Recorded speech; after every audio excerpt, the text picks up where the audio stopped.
അപ്പോൾ തൃശൂർ എരവുമംഗലത്ത് കഞ്ചാവ് സംഘം വീട് ആക്രമിക്കുകയും കോഴികളുടെ കണ്ണ് കുത്തിപ്പൊട്ടുകയും ചെയ്തെന്ന് പരാതി. പുൽക്കൂട്ടിൽ കുരിശ് സ്ഥാപിക്കുകയും ഫിഷ് ടാങ്കിൽ മണ്ണും കല്ലും നിറയ്ക്കുകയും ചെയ്തു. വീട്ടുകാർ സ്ഥലത്തെത്തിയപ്പോൾ എരവുമംഗലം സ്വദേശി ചിറയത്ത് ഷാജുവിന്റെ വീടാണ് ആക്രമിച്ചത്. സൂരജ് സജീവ് വിവരങ്ങൾ വെച്ച് സൂരജ്, കോഴികളുടെ കണ്ണൊക്കെ കുത്തിപ്പൊട്ടിക്കുന്നു, എന്തിന്? ഹാഷ്മി, എന്തായാലും ഈ സംഭവം ദാരുണമായ ഒരു സംഭവമാണ്. ഈ കഞ്ചാവ് സംഘമാണ് ഇത്തരത്തിൽ വീട് ആക്രമിച്ചത് എന്നുള്ളതാണ് ഈ കുടുംബവും നാട്ടുകാരും എല്ലാം തന്നെ പറയുന്നത്. ഇന്നലെ രാത്രിയാണ് ഈ സംഭവം നടക്കുന്നത്. ഈ സമയത്ത് എരവുമംഗലത്തെ വീട്ടിൽ ഈ കുടുംബാംഗങ്ങൾ ആരും തന്നെ ഉണ്ടായിരുന്നില്ല. എരവുമംഗലം സ്വദേശി ഷാജുവിന്റെ വീടാണ് ഈ ഇത്തരത്തിൽ ആക്രമിക്കപ്പെട്ടത്. ഈ സമയത്ത് വീട്ടിൽ ആരും ഉണ്ടായിരുന്നില്ല. അവിടെ എത്തിയ സംഘം വീട്ടിനകത്ത് വലിയ അതിക്രമമാണ് നടത്തിയത്. കോഴിയുടെ കണ്ണ് കുത്തിപ്പൊട്ടിച്ചു. അതുപോലെ തന്നെ അവിടെ ഒരു പുൽക്കൂടുണ്ടായിരുന്നു വീട്ടിൽ. ആ പുൽക്കൂട്ടിൽ ഇവർ ഒരു വലിയ കുരിശ് സ്ഥാപിച്ചു എന്നുള്ളതാണ് ഇപ്പോൾ ഉള്ളത്. കുരിശ് സ്ഥാപിച്ചു. അതുപോലെ തന്നെ ഫിഷ് ടാങ്കിൽ മണ്ണും കല്ലും നിറച്ചു.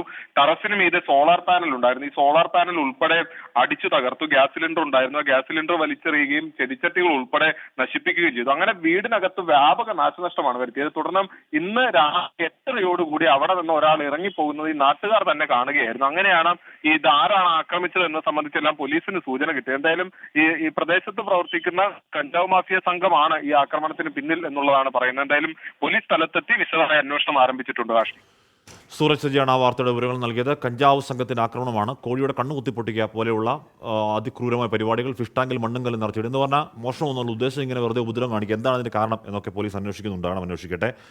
രഞ്ജിത് കുമാർ പറയുകയാണ്, ഹാഷ്മി, തേനീച്ച അല്ല, അത് കുളവി എന്ന് പറയുന്ന കാട്ടീച്ചയാണ്. അതിൻ്റെ കൂട് ഇളകിയതിനാൽ അവ ആക്രമണം നടത്തും. ഉദാഹരണം, പരുന്ത് പോലെയുള്ള പക്ഷികൾ വന്നാൽ അത് ആക്രമണം നടത്തുന്നു പറയുന്നത്. ഓക്കെ.